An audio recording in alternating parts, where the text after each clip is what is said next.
Hi, this is Liam from the Qemists, and you're listening to Now. It doesn't matter what they say, I won't accept it in any single way. And through the floors and through the cabling, they're permeating it through every single day. But I won't be confined by the regimented borders. We got the strength of over 50,000 soldiers. We're not tuning back to anybody's orders. Come on everybody now, don't let them run you. So I'm here with Liam of Qemists. Hi, how you doing? I'm very good, how are you? I'm good, thanks, mate. So Yeah, you just finished a short tour in the UK? Yeah, that's right. Yeah, we just we kind of revisited around the UK to kind of catch a few of the UK towns we missed on the last UK run in March. So it was really nice to go and play to some people who weren't able to make it to those shows. And if I'm not mistaken, you just announced that you're going to be hitting Europe soon with Enter Shikari. Yeah, that's right. Yeah, we're doing, I think it's maybe 6 or 7 dates with those guys at the beginning of the European tour. So I'm really looking forward to that. And yeah, it's so nice to be involved in such a great band. And we tend to work quite well together live. So it'll be fun. It sounds very promising for 2016 for you guys. But let's go back in history. Okay, rewind. If I'm not mistaken, you guys started off with no vocalists. No permanent vocalists. We've always, it started off with 3 of us producing the music and writing the music, and we would always involve guest vocalists. So people would come and write a vocal part and then come to the studio and record it. So that was traditionally how it worked. Over time, Bruno, the MC and host of the live show, has become a kind of permanent fixture. And more recently, Ollie is now kind of, he's a permanent fixture too, and is the main lead vocalist of the band. Okay, so did it cause any problems for Ollie and Bruno to relate to the lyrics? Well, I mean, they've written quite a few of the lyrics on this latest record, so in that terms, no, absolutely not.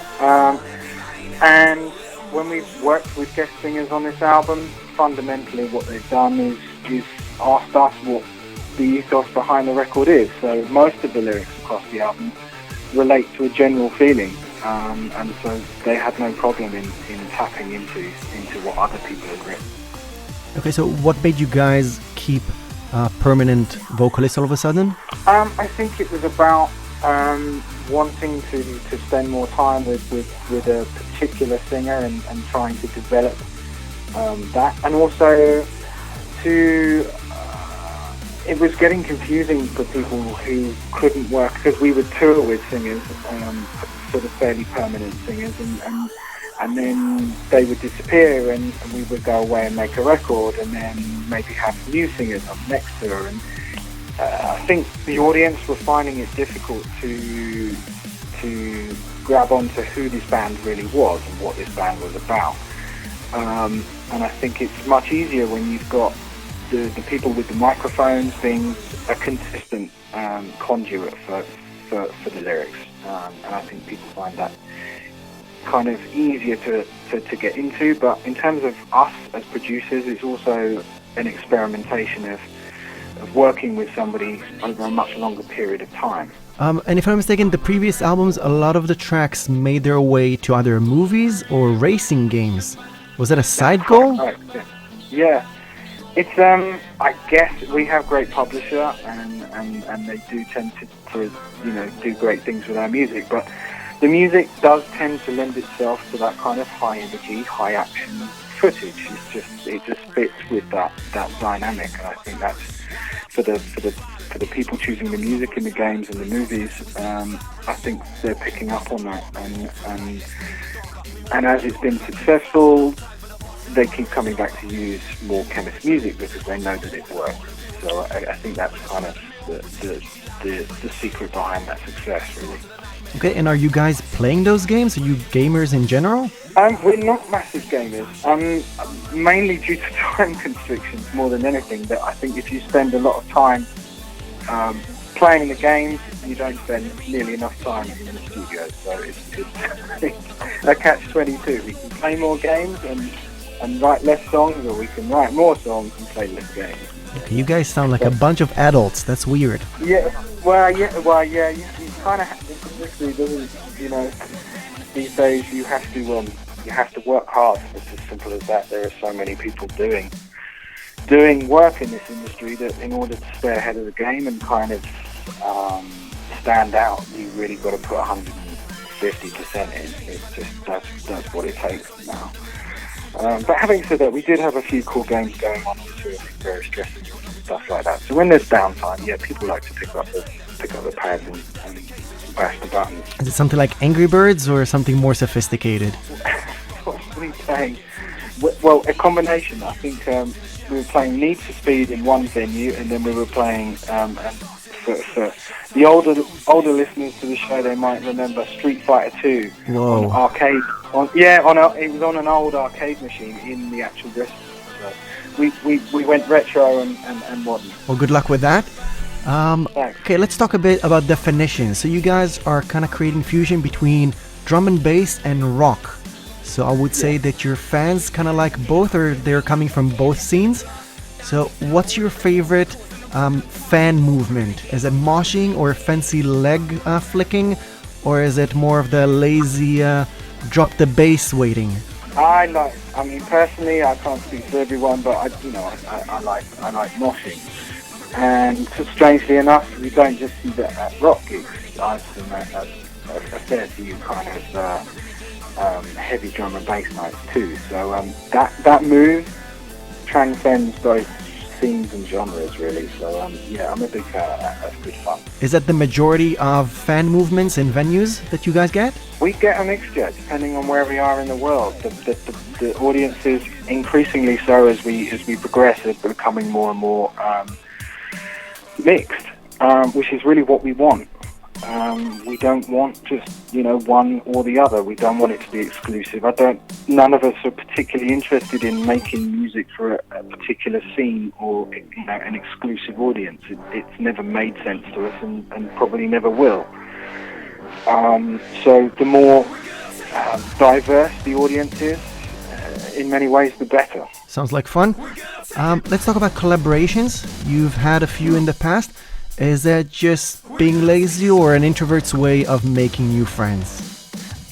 It's actually, from a producer's point of view, collaborations is about bringing somebody else's interpretation of what you do on board. It's nothing to do with fans, and it's nothing to do with laziness. It's to do with trying to push the boundaries. So you go and work with a grime MC, or you go and work with a rock singer, whether it's Wiley or whether it's Mike Patton. From a producer's point of view, they're giving you two very different products, two very different things to work with, both very cool, but very different. So it's, from a producer's point of view, it's just about pushing the boundaries, really. So with Ollie and Bruno leading the new album, Warrior Sound, should we expect more collaborations? You can certainly expect a good handful of collaborations, because that's something I think that, certainly at the beginning of the process of making this record, before Ollie was fully cemented onto the record, we definitely wanted to have those collaborations, and there are some great collaborations on there, which I can't allude to who they are, but certainly people will enjoy them, I'm pretty sure of that. Okay, and in previous songs, I felt a tiny vibe of political views, so some kind of call for action or change. Is it something that you feel that music is essential for, or is it essential for music? I would have said that it's not essential for music, and I think there are many people that make music for every single reason you can imagine. From our point of view, for our music, it's to do with really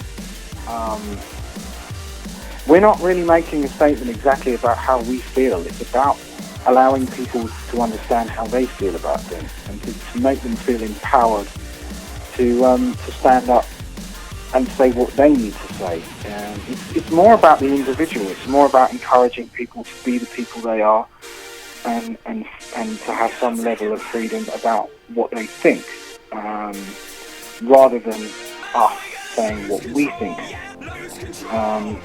It's about empowering people, and at the same time trying to do that and encourage people to have some level of fun with it as well. It's certainly if people come and see our live shows, as angry and as heavy as the music can sound, it's not always as as serious as that. It can be quite a lot of fun at our shows. And talking about fun, what can we expect from the new album Warrior Sound? It's coming out soon, Well, but when? Okay, so Warrior Sound, we've discussed that it's got featured artists on it and it's got a few things going on. But the crucial thing is obviously when it's out, which is March the 5th, as I understand. From our point of view, we feel it's a significant step forward and for probably the first time has really nailed the sound that we've had in our heads. So from an artist's point of view and a producer's point of view, we've worked many, many hours on this to make this the record we really wanted to make. Ken, we've said you're hitting Europe, but when are you coming back to the UK stages?